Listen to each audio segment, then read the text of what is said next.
Hi viewers, welcome to Anu's edu hub.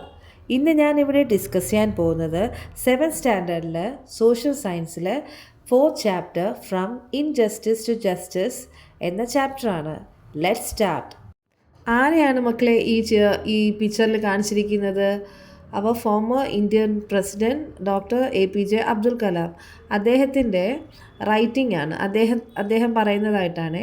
One day while I was in the 5th standard at the Rameswaram elementary school a new teacher came to our school. അദ്ദേഹം 5th സ്റ്റാൻഡേർഡിൽ Rameswaram elementary സ്കൂളിൽ പഠിക്കുന്ന സമയത്തുള്ള കാര്യമാണ്. അപ്പോൾ ക്ലാസ്സിലൊരു പുതിയ teacher വന്നു. I use to wear a cap which is common to Muslim boys. അതായത് അദ്ദേഹം മുസ്ലിം ആണുങ്ങൾ തലയിലൊരു തൊപ്പി വയ്ക്കൂലേ, അതുപോലത്തെ ഒരു തൊപ്പി അദ്ദേഹം എപ്പോഴും തലയിൽ വയ്ക്കുമായിരുന്നു. Which is common, സാധാരണമായിരുന്നു.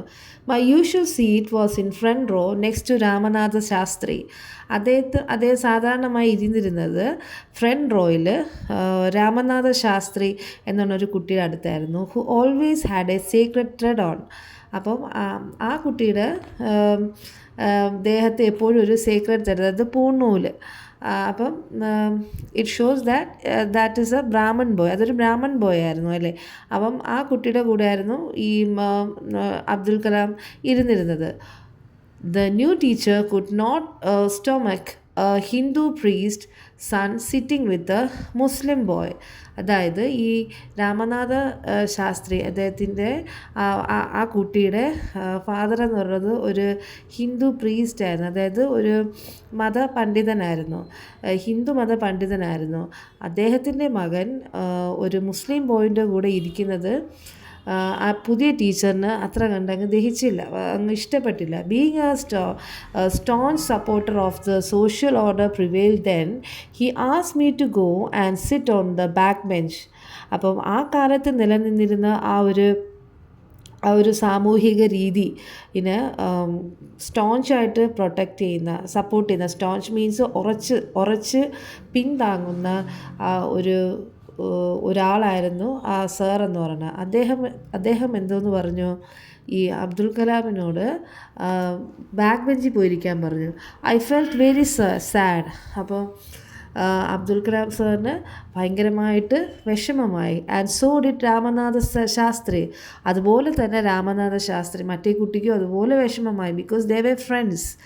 The image of him weeping when I shifted to the last row left a lasting impression in my mind. അദ്ദേഹത്തിൻ്റെ ബാക്ക് ബെഞ്ചിൽ ഇരുത്തിയപ്പോൾ അദ്ദേഹത്തിൻ്റെ കൂട്ടുകാരനായ രാമനാഥ ശാസ്ത്രിയുടെ ആ കരച്ചിൽ, ഷിഫ്റ്റ് ചെയ്തപ്പോൾ ഉണ്ടായിരുന്ന ആ കരച്ചിൽ അതെൻ്റെ മനസ്സിൽ നിന്നും നിലനിൽക്കുന്നു. After school we went home and told our parents about the incident. School വിട്ടതിന് ശേഷം വീട്ടിൽ പോയി നമ്മുടെ പാരൻസിനോട് നമ്മൾ എല്ലാ കാര്യവും വിശദീകരിച്ച് പറഞ്ഞു. Lakshmana Shastri summoned the teacher and in our presence told the teacher not to spread the poison of social inequality and communal intolerance in the minds of innocent children. അപ്പോൾ എന്ത് ചെയ്തു? ഈ രാമനാഥ ശാസ്ത്രിയുടെ ഫാദർ ആരാണ്? Lakshmana Shastri, who was A priest, Hindu priest. അദ്ദേഹം എന്ത് പറഞ്ഞു? ഈ someone the teacher, അതായത് ഈ ടീച്ചറെ വിളിപ്പിച്ചിട്ട് കുട്ടികളുടെ പ്രസൻസിൽ തന്നെ പറഞ്ഞു, not to spread the poison of social inequality. Social inequality എന്ന് പറഞ്ഞാൽ സാമൂഹിക അസമത്വം. കുട്ടികളുടെ ഇടയിൽ സാമൂഹിക അസമത്വത്തിൻ്റെ വിഷം. പിന്നെന്താണ്? ആൻഡ് കമ്മ്യൂണൽ ഇൻടോളറൻസ് മീൻസ് വർഗീയ അസഹിഷ്ണുത. ഈ വിഷയങ്ങളൊന്നും ഒന്നും അറിയാത്ത ഈ കുഞ്ഞു കുട്ടികളുടെ മനസ്സിൽ സ്പ്രെഡ് ചെയ്യരുത്, പടർത്തരുത്. Not only did the teacher regret his behaviour.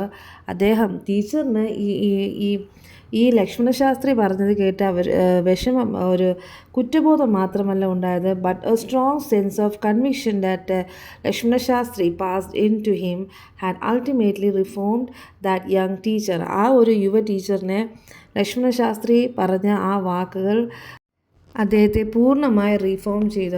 അതായത് അദ്ദേഹത്തിൻ്റെ സ്വഭാവം, ചിന്താഗതികളെ തന്നെ മാറ്റി. Aren't you familiar with the childhood experience of Dr. APJ Abdul Kalam, former President of India now? This experience of APJ Abdul Kalam indicates that there existed a condition where certain sections in the society were left out without being given due consideration. അതായത് sir A P J Abdul കലാമിൻ്റെ ഈ experience വെച്ച് നമുക്ക് മനസ്സിലാക്കാം ആ സമയങ്ങളിൽ അല്ലേ that there existed പണ്ട് നിലനിന്നിരുന്നു എന്താണ് കണ്ടീഷൻസ് വേ സർട്ടൺ സെക്ഷൻസ് അതായത് സമൂഹത്തിൽ ചില സെക്ടറുകളിൽ സൊസൈറ്റിയിൽ അല്ലേ where left out without being given due consideration ചില ജനങ്ങൾക്ക് ചില സൊസൈറ്റിയിൽ എന്താണ് ചില ജനങ്ങൾക്ക് ആ ഒരു കൺസിഡറേഷൻ പരിഗണന പോലും നൽകിയിരുന്നില്ല. Injustice refers to the practice of exclusion of individuals from the mainstream of society. Injustice എന്ന് പറഞ്ഞാൽ എന്താണ്? അനീതി എന്ന് പറഞ്ഞാൽ എന്താണ്? നീതിയില്ലായ്മ. അതെന്താണ്? എപ്പോഴാണ് ഉണ്ടാകുന്നത്? ഈ സമൂഹത്തിൽ ചിലവരെ മാത്രം മെയിൻ സ്ട്രീം മുഖ്യധാരയിൽ നിന്ന് മാറ്റിമറിച്ച് സൊസൈറ്റിയിൽ മുഖ്യധാരയിൽ നിന്ന് മാറ്റി നിർത്തി. പിന്നെ denial of opportunities and social discrimination, അവസരങ്ങൾ നിഷേധിക്കപ്പെട്ടിരുന്നു അവർക്കെല്ലാം. പിന്നെ എന്താണ്? Certain social groups were excluded willfully on account of their caste, religion or class. ചില സോഷ്യൽ ഗ്രൂപ്പ്സ് എന്ന് പറയുമ്പോൾ സോഷ്യൽ ഗ്രൂപ്പ്സ് എന്ന് വെച്ചാൽ ജനങ്ങളെ എക്സ്ക്ലൂഡ് ചെയ്യപ്പെട്ടിരുന്നു. അതായത് മാറ്റി നിർത്തപ്പെട്ടിരുന്നു. എങ്ങനെ? മനഃപൂർവ്വം, wilfully, on account of the caste, അവരുടെ ജാതിപരമായിട്ടും മതപരമായിട്ടും. ക്ലാസ് എന്ന് പറഞ്ഞാൽ എന്താണ്? പൈസ, നമ്മുടെ upper class, middle class, lower class. അപ്പം ആ പൈസയുടെ ബലത്തിലും പൈസയുടെ ക്ലാസ് അനുസരിച്ച് തരംതിരിക്കപ്പെട്ടിരുന്നു. Though eligible, these groups were denied employment and education. അവരെല്ലാവരും എലിജിബിൾ ആയിരുന്നു, അപ്പോൾ ഉള്ള ആൾക്കാരായിരുന്നാൽ പോലും അവർ ഇങ്ങനെ ചില ഗ്രൂപ്പ്സിന് മാത്രം അവർ ജോലി വിദ്യാഭ്യാസത്തിൽ നിന്നും എഡ്യൂക്കേഷൻ, പിന്നെ എന്താണ്, ജോലി ചെയ്യാനുള്ള എല്ലാം അവസരങ്ങൾ അവർക്ക് ഈ ആൾക്കാർ ഇവരെ നിഷേധിക്കപ്പെട്ടിരുന്നു. They were denied opportunities and not even considered as individuals. അവരെല്ലാവരും ഓരോ ഇൻഡിവിജ്വൽസാണ്, ഓരോ ജനങ്ങളാണ്, ഓരോ ആൾക്കാരാണ് എന്നുള്ള ഒരു കൺസിഡറേഷൻ പോലും അവർക്ക് കൊടുക്കാതെ അവർക്ക് എല്ലാ അവസരങ്ങളും ഇവർ സമൂഹത്തിൽ നിഷേധിച്ചിരുന്നു. These were some of the practices followed for marginalisation. ഈ പ്രാക്ടീസസ്, ഈ കാര്യങ്ങൾ എന്തൊക്കെയാണ്? പിന്നെ കാസ്റ്റിൻ്റെ ബേസിലും റിലീജിയൻ്റെ ബേസിലും പിന്നെ ക്ലാസിൻ്റെ ബേസിലുമൊക്കെ ഈ തരംതിരിവ് കാണിച്ചിരുന്നു. ഫോർ മാർജിനലൈസേഷന് വേണ്ടിയിട്ട്. മാർജിനലൈസേഷൻ എന്ന് പറഞ്ഞാൽ തരംതിരിവ് കാണിക്കുക, മാറ്റി നിർത്തുക. This chapter discusses the important people and events that finally led to the achievement of social injustice. ഈ ചാപ്റ്ററിൽ നമ്മൾ ഡിസ്കസ് ചെയ്യാൻ പോകുന്നത് സാമൂഹിക നീതിക്ക് വേണ്ടിയിട്ട്, സമൂഹത്തിൽ നീതിക്ക് വേണ്ടിയിട്ട് ഫൈറ്റ് ചെയ്ത അവസാനം അത് അച്ചീവ് ചെയ്ത കുറച്ച് ആൾക്കാരെക്കുറിച്ച്, നമുക്കെല്ലാം നേടിത്തന്ന കുറച്ച് ആൾക്കാരെക്കുറിച്ച് ആണ് ഈ ചാപ്റ്ററിൽ ഡിസ്കസ് ചെയ്യാൻ പോകുന്നത്. മാർജിനലൈസേഷൻ എന്ന് പറഞ്ഞാൽ എന്താണ്? ഒരു മാർജിൻ വരച്ചൊരു വര വരച്ചിട്ട് അതിനപ്പുറം കിടക്കാൻ സമ്മതിക്കാതെ അവിടെ നിൽക്കുക എന്ന് മനഃപൂർവ്വം മാറ്റി നിർത്തപ്പെടുക. Aren't you familiar with the words margin, side, border? In what sense are these words commonly used? നമ്മളെല്ലാം പഠിച്ചിട്ടുണ്ട്. നമ്മൾ സാധാരണയായിട്ട് നമ്മൾ യൂസ് ചെയ്യുന്ന വാക്കുകളാണ് margin, then side, border. Margin എന്നൊക്കെ പറയുമ്പോൾ എന്താണ്? നമ്മളിപ്പോൾ ഒരു പേജ് എടുക്കട്ടെ, അല്ല ഒരു മാർജിൻ വരയ്ക്കുക. അതായത് ഒരു മാർജിൻ വരച്ച് ഇത് ഇവിടെ എഴുതണം, ഇന്ന സംഭവം നമ്പേഴ്സ് ഇവിടെ എഴുതുക, അതായത് മാറ്റി നിർത്തുക. ഇതിൻ്റെ എല്ലാ അർത്ഥം വരുന്ന ഒന്ന് തന്നെയാണ്. സൈഡ് എന്ന് പറയുമ്പോൾ എന്താണ്? സൈഡാക്കുക, സൈഡിലുള്ളത്. മെയിൻ സ്ട്രീം വേറെ, സൈഡിലത് വേറെ. ദെൻ ബോർഡർ എന്നൊക്കെ പറയുമ്പോൾ നമ്മളെന്താണ്? അതിർത്തി, നമ്മുടെ ഈ ഓരോ കൺട്രിയുടെ ബോർഡേഴ്സ് അല്ലേ, എല്ലാം തന്നെ ഈ സൈഡാക്കുക, അതാണ് ഇതിൻ്റെ അർത്ഥം വരുന്നത്. Marginalization is the process of excluding some groups from the places where they deserve equal consideration. Marginalisation എന്ന് പറഞ്ഞാൽ എന്താണ്? ചില ആൾക്കാരെ, സം ഗ്രൂപ്പ്സ്, അത് ചില ജനങ്ങളെ, ചില ആൾക്കാരെ അവർ അർഹിക്കുന്ന അവരുടെ സ്ഥാനങ്ങളിൽ നിന്നും ഡിസേർവ് ചെയ്യുന്ന ഈക്വൽ കൺസിഡറേഷനിൽ അവരെ ഈക്വലായിട്ട് കൺസിഡറേഷൻ ചെയ്യാതെ അവരെ മാർജിനലൈസേഷൻ ചെയ്ത് മാറ്റി നിർത്തപ്പെടുന്നു. അതിനെയാണ് മാർജിനലൈസേഷൻ എന്ന് പറയുന്നത്. Marginalisation in society occurs for many reasons. സമൂഹത്തിൽ മാർജിനലൈസേഷൻ പല ഉണ്ടാകുന്നത് പല കാരണങ്ങൾ കൊണ്ടാണ്. നമ്മൾ താഴെ 2 പിക്ചേഴ്സ് കണ്ടു. പിന്നെ അതിലെന്താണ്, ഫസ്റ്റ് വൺ മേ ബി കുറേ ആൾക്കാർ സ്ഥലം മാറി പോകുന്നതാണ് കാണിക്കുന്നത് അല്ലേ, ഒരു റെഫ്യൂജീസ് പോലെ. പിന്നെ എന്താണ് ഇത് കാണുന്നത്, flood. In the next page also there are 2 pictures അല്ലേ. എന്തൊക്കെയാണ്? ഒരു ലാൻഡ് സ്ലൈഡും കാണിക്കുന്നുണ്ട്, പിന്നെ ഒരു coastal erosion. Haven't you observed the pictures? What are the conditions depicted in the pictures? ഈ പിക്ചേഴ്സ് നമ്മൾ ബാക്കിൽ ലാസ്റ്റ് പേജിലെ 2 പിക്ചേഴ്സ് ഒരു വാറാണല്ലേ കാണിക്കുന്നത്. That is a man made disaster. Natural ഡിസാസ്റ്റേഴ്സിൽ വരുന്നതായിരിക്കും മുകളിൽ കാണിക്കുന്ന ഈ ലാസ്റ്റ് പേജിൽ flood, landslide, coastal erosion. Marginalization takes place by the loss of assets caused due to natural and man-made disasters. അപ്പം മാർജിനലൈസേഷൻ ചില ജനങ്ങളല്ലേ, ചില ജനങ്ങളെ ഇതേപോലെ മാർജിനലൈസേഷൻ ചെയ്ത് നിർത്തുന്നത് നാച്ചുറലായിട്ടും മാൻമെയ്ഡായിട്ടും ഉണ്ടാകും. നാച്ചുറൽ എന്ന് പറയുമ്പോഴത്തേക്ക് എന്തൊക്കെ വരും? Marginalization occurs through natural disasters such as floods, earthquake, landslide, sea erosion, etc. അതായത് നാച്ചുറൽ ഡിസാസ്റ്റേഴ്സ് എന്ന് പറയുമ്പം ഈ വെള്ളപ്പൊക്കം, ഭൂകമ്പം, പിന്നെ ഉരുൾപൊട്ടൽ, സീ ഇറോഷൻ മീൻസ് ഈ കടൽ മണ്ണൊലിപ്പ് എന്ന് പറയും. അതായത് കടൽ വെള്ളം കരയിലോട്ട് കയറുന്നത്. അപ്പം ഇതെല്ലാം കൊണ്ടും നാച്ചുറലി ഇതൊക്കെ നാച്ചുറൽ ഡിസാസ്റ്റേഴ്സാണ്. നമ്മളാരും പ്രവചിക്കുന്നതല്ല. ചില ആൾക്കാർ അവരുടെ സമ്പാദ്യം അവരെല്ലാം, അവരുടെ വീടും നാടും എല്ലാം നഷ്ടപ്പെട്ട് അവർ തെരുവിലായി പോകുന്നത്, അവരൊന്നുമില്ലാതായി പോകുന്നത്. ഇതന്നെ നാച്ചുറൽ ഡിസാസ്റ്റേഴ്സ്. ഇങ്ങനെ ആൾക്കാരെ സമൂഹത്തിൽ നിന്ന് മാർജിനലൈസേഷൻ ചെയ്യപ്പെടുന്നു naturally. Then comes man-made disasters such as war, accidents and industrial disasters. Man-made disasters എന്ന് പറയുമ്പോൾ മനുഷ്യർ കാരണം സംഭവിക്കുന്നതായിട്ടുള്ള എന്താണ്, യുദ്ധം, പിന്നെ ആക്സിഡൻസ്, പിന്നെ എന്താണ് ഇൻഡസ്ട്രിയൽ ഡിസാസ്റ്റേഴ്സ്. ഇൻഡസ്ട്രിയൽ മീൻസ് ഈ ഫാക്ടറി, ഈ വലിയ വലിയ ദുരന്തങ്ങളൊക്കെ ഉണ്ടല്ലോ, അതിനൊക്കെയാണ് മാൻമെയ്ഡ് എന്ന് പറയുന്നത്, ആൾക്കാരുടെ negligence കൊണ്ടുണ്ടാകുന്നത്. Marginalization occurs through the intentional exclusion of the people based on their caste, religion, tribe, gender, status. Denial of opportunity for education is an example. അതായത് marginalisation, intentional marginalisation എന്ന് വെച്ചാൽ മനഃപൂർവ്വം ചെയ്യുന്ന ഒരു മാർജിനലൈസേഷൻ. എങ്ങനെ? ജനങ്ങളെ കാസ്റ്റിൻ്റെയും റിലീജിയൻ്റെയും പിന്നെ അതായത് ജാതി, മതം, പിന്നെ ഗോത്രം, ഈ അടിസ്ഥാനത്തിൽ ജനങ്ങളെ എന്താണ് ഇൻറ്റൻഷനലി മനഃപൂർവ്വം എക്സ്ക്ലൂഡ് ചെയ്യുന്നു. അത് എക്സ്ക്ലൂഷൻ മീൻസ് മാറ്റി നിർത്തുന്നു. Denial of opportunity for education is an example. ഇതിലെ ഏറ്റവും വലിയ എക്സാമ്പിൾ എന്ന് വെച്ചാൽ വിദ്യാഭ്യാസം നിരോധിക്കപ്പെടുന്നത്. എല്ലാവർക്കും അല്ല, ചില ആൾക്കാർക്ക്. Then what? Who faces marginalization in the society? സമൂഹത്തിൽ ആരാണ് മാർജിനലൈസേഷൻ അനുഭവപ്പെടുന്നത്, മാറ്റി നിർത്തപ്പെടുന്നത്? Many groups are marginalized and discriminated in society. സമൂഹത്തിൽ ഒരുപാട് ഗ്രൂപ്പ്സ് അല്ലേ, പല ഗ്രൂപ്പ്സിനെ, പല ജനങ്ങളെയും മാർജിനലൈസേഷൻ ചെയ്യുന്നുണ്ട്.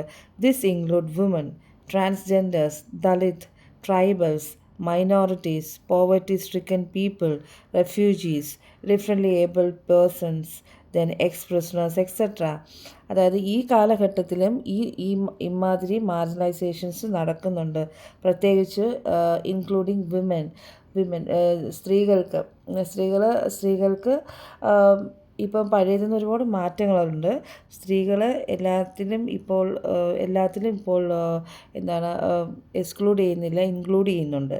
ദെൻ ട്രാൻസ്ജെൻഡേഴ്സ്, ദെൻ ദളിത് എന്ന് പറയുന്നത് എന്താണ്, അതും ഈ ലോവർ കാസ്റ്റിലുള്ള ആൾക്കാരെയാണ്.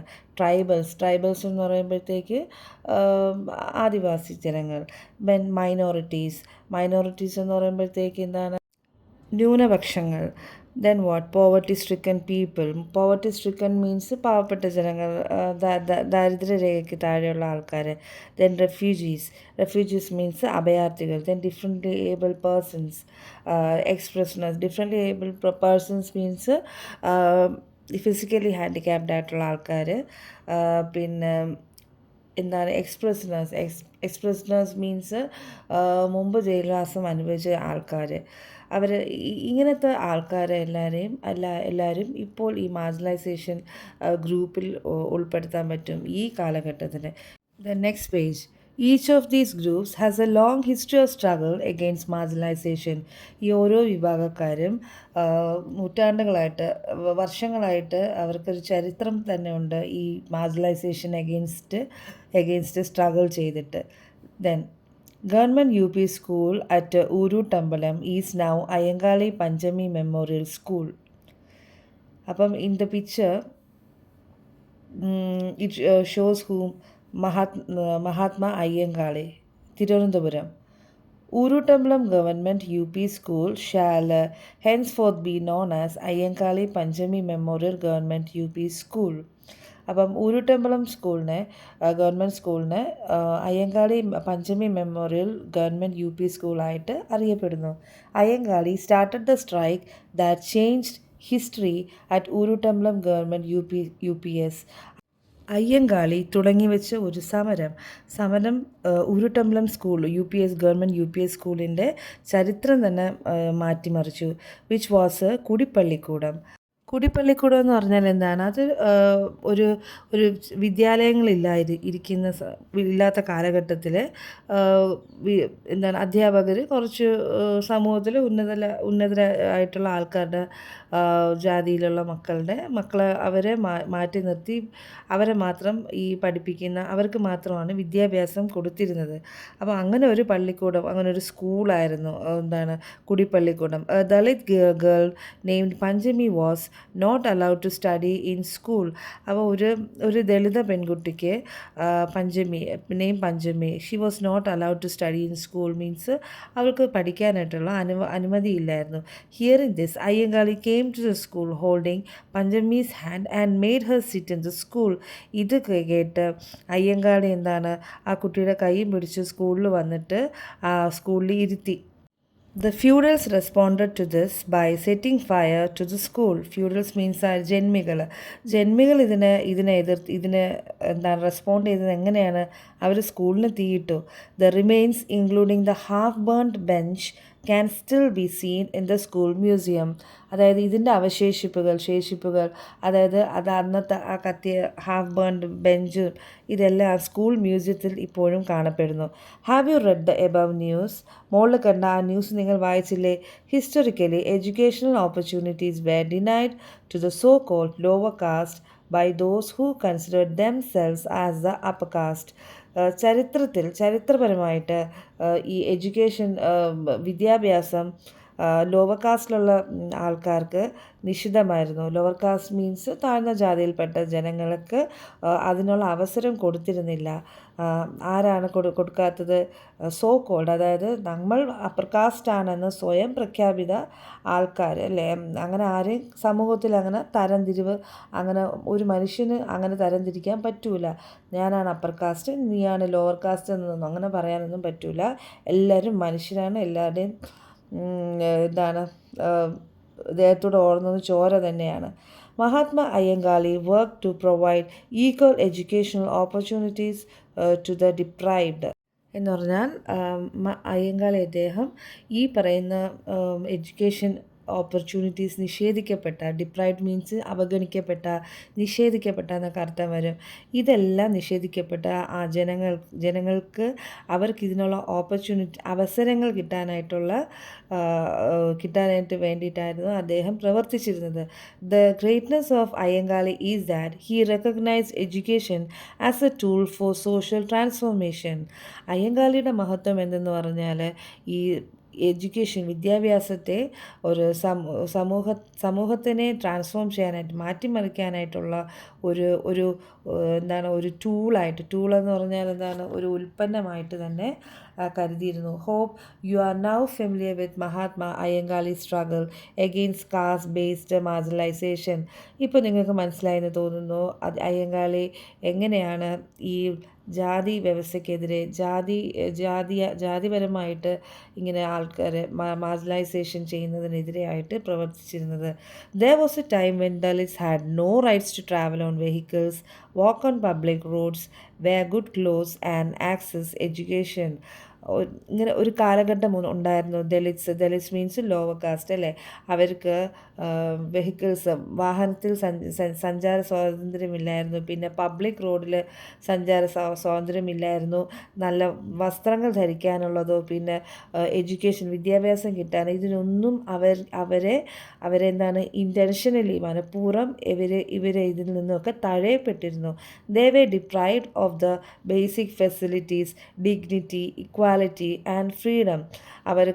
അവർക്കുള്ളതായിട്ടുള്ള അടിസ്ഥാന സൗകര്യം, ബേസിക് ഫെസിലിറ്റീസ്, പിന്നെ ഡിഗ്നിറ്റി എന്ന് പറഞ്ഞാൽ അവർക്കുള്ള മര്യാദ.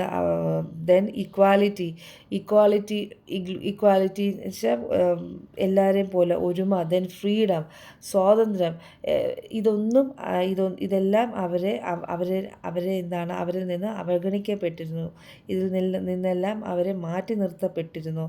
Such discrimination based on caste is a serious violation of human rights. ഇത്തരത്തിൽ ജനങ്ങളെ കാസ്റ്റിൻ്റെ അടിസ്ഥാനത്തിലും ഈ പറയുന്ന തരത്തിലൊക്കെ മാറ്റി നിർത്തപ്പെടുന്നത് എന്നുള്ളത് ഒരു സീരിയസ് ആയിട്ടുള്ള ഒരു human rights violation. Human rights means മനുഷ്യാവകാശ ലംഘനമാണ്. Many great people who work for the upliftment of the marginalised people strongly advocated education as a tool to defend caste discrimination. ഒരുപാട് ആൾക്കാർ ഇതിനെതിരെ അല്ലേ, ഈ ഒരു ചീപ്നെസ്സിനെതിരെ പ്രവർത്തിച്ചിരുന്നു. മെയിൻലി ഇതിനെല്ലാം അവർ ഒരു ടൂളായി ഉപയോഗിച്ചിരുന്നത് വിദ്യാഭ്യാസം തന്നെയാണ്. ശ്രീനാരായണ ഗുരു who preached the message of enlightenment through education along with other Renaissance leaders opposed marginalization by popularizing modern education. അതായത് ശ്രീനാരായണ ഗുരു മറ്റ് നവോത്ഥാന നായകന്മാരോടൊപ്പം, റിനൈസൻസ് ലീഡേഴ്സ് എന്ന് പറഞ്ഞാൽ നവോത്ഥാന നായകന്മാർ, അവരോടൊപ്പം ചേർന്ന് വിദ്യ കൊണ്ട് പ്രബുദ്ധരാകുക എന്ന ഒരു ആശയം, എന്ന ഒരു സന്ദേശം പ്രചരിപ്പിച്ചു. എതിരായിട്ട്, ഈ മാർജിനലൈസേഷനെതിരായിട്ട്, പാർശ്വവൽക്കരണത്തിനെതിരായിട്ട്. എന്നിട്ട് അവർ പ്രചരിപ്പിച്ചത്? Modern education. The social reformers like Kuriakose Elias Chavara, അയ്യ Vaikuntha Swamikal, Chattampi Swamikal, Vaikom Abdul Khader Moulavi, Poikayil Yohannan, Pandit K P Karuppan, Dakshayani Velayudhan etcetera are some examples. Social reformers ആരൊക്കെയാണ്? സോഷ്യൽ റീഫോമേഴ്സ് എന്ന് പറഞ്ഞാൽ സാമൂഹിക പരിഷ്കർത്താക്കൾ.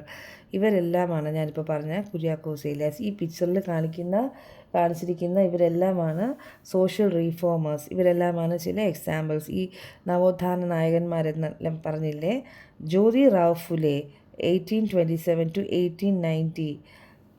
Dalit is the term used to describe a community subjected to caste and religious exploitation. The term was used by Jyotirao Phule, who initiated social change during his times. Phule established educational institutions for women and Dalits. Jyotirao Phule, who was a reformer, social reformer, born in 1827 and died in 1890. അപ്പം ഇദ്ദേഹം ആരായിരുന്നു? ഇദ്ദേഹം ഒരു സാമൂഹിക പരിഷ്കർത്താവായിരുന്നു. ജാതിപരമായും മതപരമായും ചൂഷണത്തിന് വിധേയരായ ഒരു സമൂഹത്തെ വിവരിക്കാൻ ഉപയോഗിക്കുന്ന പദമാണ് ദളിത്. ഈ പദം ഉപയോഗിച്ചത് ജ്യോതിറാവ് ഫുലെയാണ്.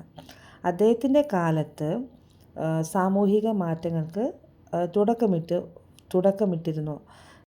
എങ്ങനെയാണ് അവർ ഈ ജ്യോതിറാവ് ഫുലെ തുടക്കമിട്ടത്? അദ്ദേഹം സ്ത്രീകൾക്കും ദളിതർക്കും വേണ്ടി വിദ്യാഭ്യാസ സ്ഥാപനം തന്നെ സ്ഥാപിച്ചു.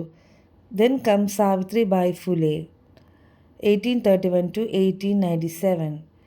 She was the headmistress of India's first school for girls in Pune. A night school was established for farmers and workers. Pune University was renamed as Savitribai Phule Pune University in recognition of her great contribution in the field of education. Savitribai Phule ആരായിരുന്നു? ജ്യോതിറാവ് ഫുലെയുടെ വൈഫായിരുന്നു. She was the headmistress of India's first school for girls in Pune. അവരായിരുന്നു സ്ഥാപിച്ചത്. ഇന്ത്യയിലെ first girls school പൂനെയിലാണ് സ്ഥാപിച്ചത്. Night school was established for farmers and workers. ഒരു night school start ചെയ്തിരുന്നു. ആർക്ക്? ഈ ഫാമേഴ്സിന്, കൃഷിക്കാർക്കും വർക്കേഴ്സിന്, പകൽ ജോലിക്ക് പോകുന്ന ആൾക്കാർക്കും വേണ്ടിയിട്ട്. Pune University was renamed as Savitribai Phule Pune University in recognition of her great contribution in the field of education.